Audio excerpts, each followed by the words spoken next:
Hello everyone, today we're going to be discussing the book by C.S. Lewis called The Screwtape Letters. So this is a fictional series of letters between a demon named Screwtape and his nephew, demon named Wormwood. His nephew demon is trying to start his career as a demon and is assigned a human, and he's trying to tempt the human to be evil so that the human will go to hell. To be honest, when I started reading this book, it took me a while to realize that that was the premise of the book. I was reading it too fast and my dumb brain couldn't make sense of the setup, so C.S. Lewis, the author of the book, is trying to give us, the readers, advice on how to be good people. So whatever advice the demon Screwtape gives his demon nephew, you have to negate it, you have to do the opposite. But sometimes it gets really confusing when the demons are talking about what, quote, the enemy, meaning God and his angels, are advising the human to not do. So you really have to keep track of who's saying what. And then you have to add the whole British way of changing up word order, and it's all screwed. But maybe I'm exaggerating because it's not that hard to read. In fact, it's a light read. One good thing about this book is that C.S. Lewis doesn't go for the lowest hanging fruit when it comes to religious advice. In fact, his religious advice is sometimes unconventional, and it's original. He focuses on more nuanced quotidian actions we take, and a lot on relationships. I will list some of his advice that stood out to me, but I would like you guys to, throughout the video, try to think of how conservative do you think C.S. Lewis was as a Christian? Because I think in some ways he was more liberal as a Christian, and in some other ways he was more conservative as a Christian, especially compared to a lot of modern Christian denominations. So this is some of the advice that stood out to me in rapid fire mode. Here we go. You shouldn't get caught up with the imagery of the church where instead of praying to God, you're praying to an image. When praying for people, they can become abstractions in your mind, and that is not good. You shouldn't have backhanded prayers for other people's faults, like if you're praying that a family member become more patient, that's backhanded. He talks about ways in which devils can distract humans, like making them focus on the flaws of other churchgoers, or getting fixated on semantics at church, like what to name things. Humility is not the same thing as self-bashing. Gluttony is not just about quantity, but also about inconveniencing others. In males, it's about being overly finicky about the kind of food you eat. He talks about the problems of a parish where the priest has restricted himself to a limited number of topics for sermons.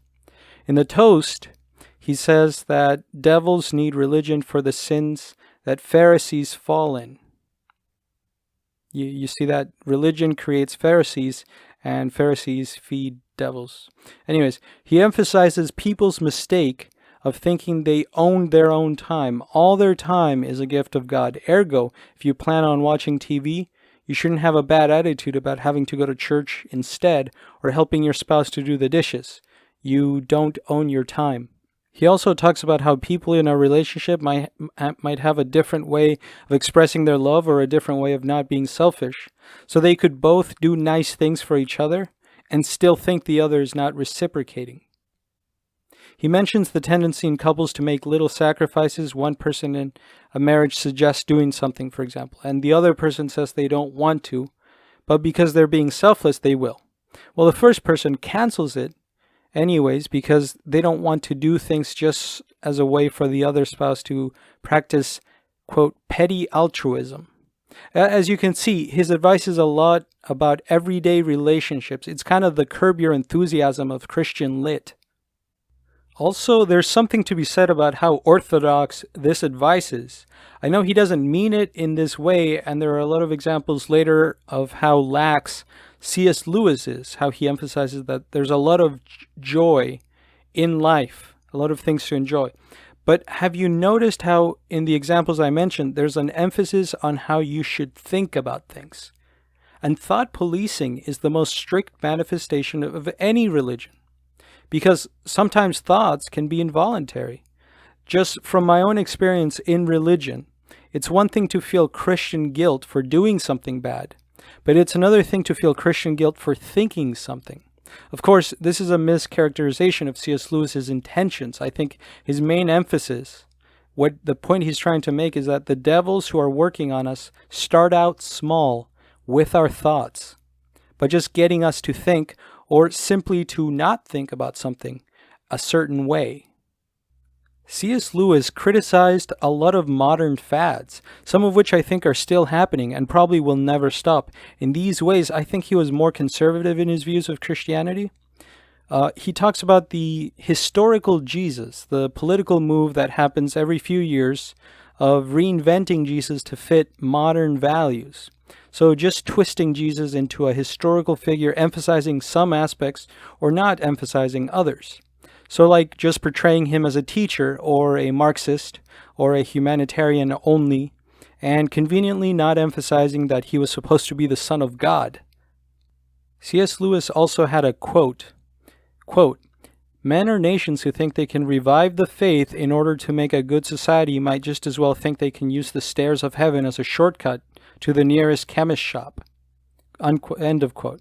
Because C.S. Lewis, he talked about the follies of using Christianity for modern fads, like using Christianity to defend pacifism during wartime or social justice. As a side note, I recently finished reading The Island of Dr. Moreau, and it has the concept of the noble lie, Plato's noble lie. And so this thing that I just said, the quote I just read, it really speaks to me because I do think that Christianity should be revived to help a lot of the, even though I'm an atheist, to help a lot of the follies of our modern world. At one point, Screwtape, the demon, mentions making the human that his nephew Wormwood was assigned, so mentions making the human practice pacifism for the wrong reasons and having the pacifism overshadow his Christianity. So, just getting somebody to do something but for the wrong reasons is enough. As a side note, I didn't even know there was a pacifism movement in World War II in Great Britain. That was worth mentioning. I guess that makes sense. C.S. Lewis also mentioned the belief that devils use fashionable trends to focus on the opposite problem a generation might have. As he put it, quote, "Cruel ages," meaning a generation of people who are mostly cruel, "are put on their guard against sentimentality, feckless and idle ones against respectability, lecherous ones against Puritanism, and whenever all men are really hastening to be slaves or tyrants, we make liberalism the prime bogey." C.S. Lewis also said something about the jazz fashion of the time of World War II, the jazz, fad, being a conspiracy to promote women who were flat-chested and looked like boys. And I guess this was, some sort of demonic conspiracy to make women more self-conscious about having a developed childbearing physique and therefore less likely to bear children. There's a lot of, this whole book, not the whole book, but a little parts in the book are kind of a fun exercise of, possible conspiracy theories from Satan. We're living in a satanic conspiracy, or at least it's not so much like that, but there's a lot of instances in the book where it's basically C.S. Lewis saying, it's suspiciously practical for the devil that this or that is popular nowadays. One kind of liberal Christian motif he had was that pleasure is a good thing. Pleasure makes us happy, and real pleasure comes from things God made. Sometimes the human, the demons were trying to tempt, would get closer to God just from going on a walk or having a good meal that he truly enjoyed, experiencing real pleasure. According to C.S. Lewis, man has many pleasures he can do without God minding one bit, among them sleeping, washing, eating, drinking, making love, playing, praying, working. So in this way, I think C.S. Lewis has deviated from the then really puritanical religions that make their congregation feel guilty about everything. In that same vein, he would say that logic and reason are created by God. You know how the stereotype is that Christianity is against science and logic? C.S. Lewis is saying reason and logic come from God, because people who start to believe in amazing scientific concepts that we can't comprehend entirely yet, and we can't see with our eyes, are more prone to believing in another thing that we can't see, God. I also like this quote that is said by Screwtape the demon. So remember, this is a demon talking.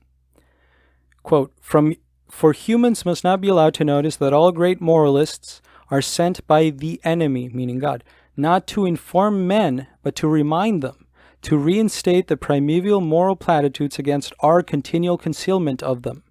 We make the sophists, he raises up Socrates to answer them. End of quote. So in other words, moralists, that is, philosophers, writers, at different times in human history, are sent by God to remind humans of moral principles that have always been Christian principles.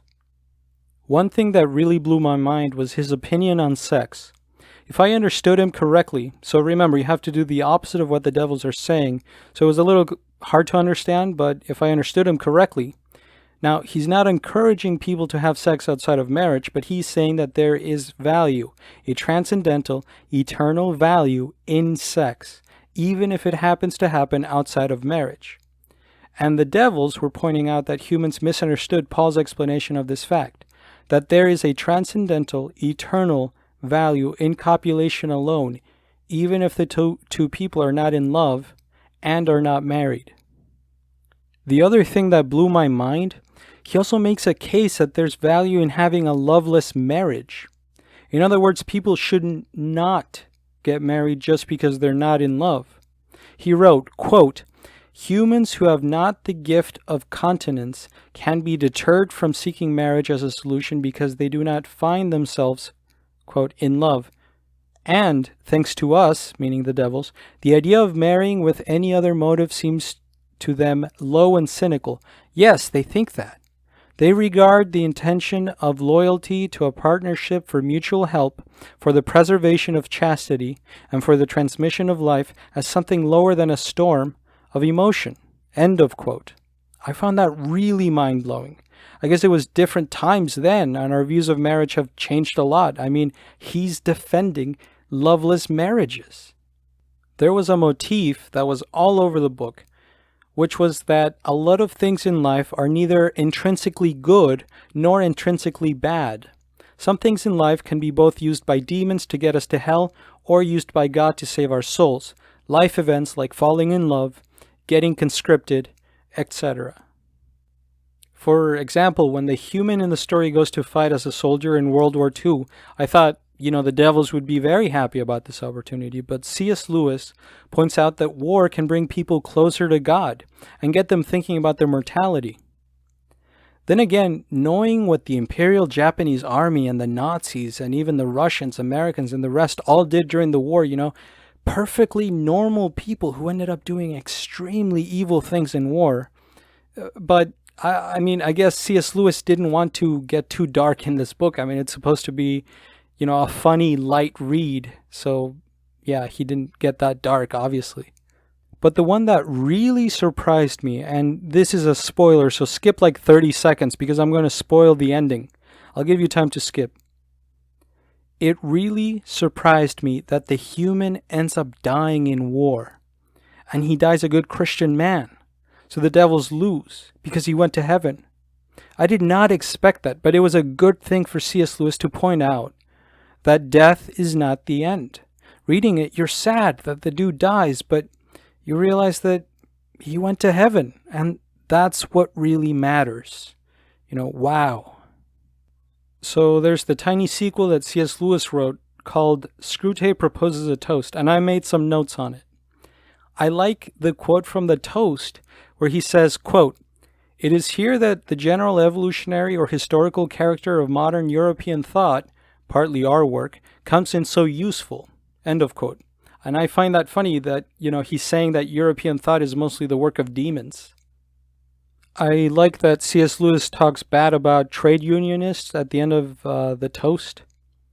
The toast did sound like it was against communism and lowering the bar, encouraging conformity, and discouraging people who are more skilled from rising above others for, democracy's sake.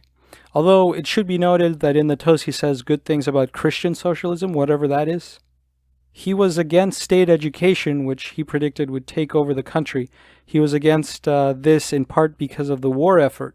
As he put it, quote, "For when such a nation, which has state education, meets in conflict a nation where children have been made to work at school, where talent is placed in high posts, and where the ignorant mass are allowed no say at all in public affairs, only one result is possible, end of quote.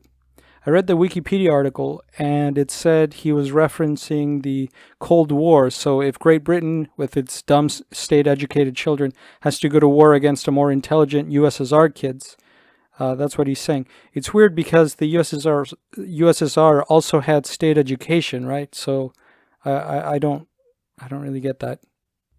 From the intro to the toast, it sounds like C.S. Lewis really didn't like mentally going into the writing as a demon. You know, it was mentally taxing, draining. And even though he wanted to, he felt he couldn't write a book from the point of view of the angels. You know, initially he wanted a part where an angel counsels his nephew angel too. But he didn't do it because it's hard for us humans to guess what a perfect heavenly creature would say, or their attitude, or their mannerisms. Which is a great segue for talking about the next book I will discuss. It is called The Idiot by Fyodor Dostoevsky. And the whole premise of the book is how would a Christ-like figure react in 1860s Russia? And how would 1860s Russia react with a Christ-like figure in its midst? So please subscribe if you want to see that video, and thank you for watching.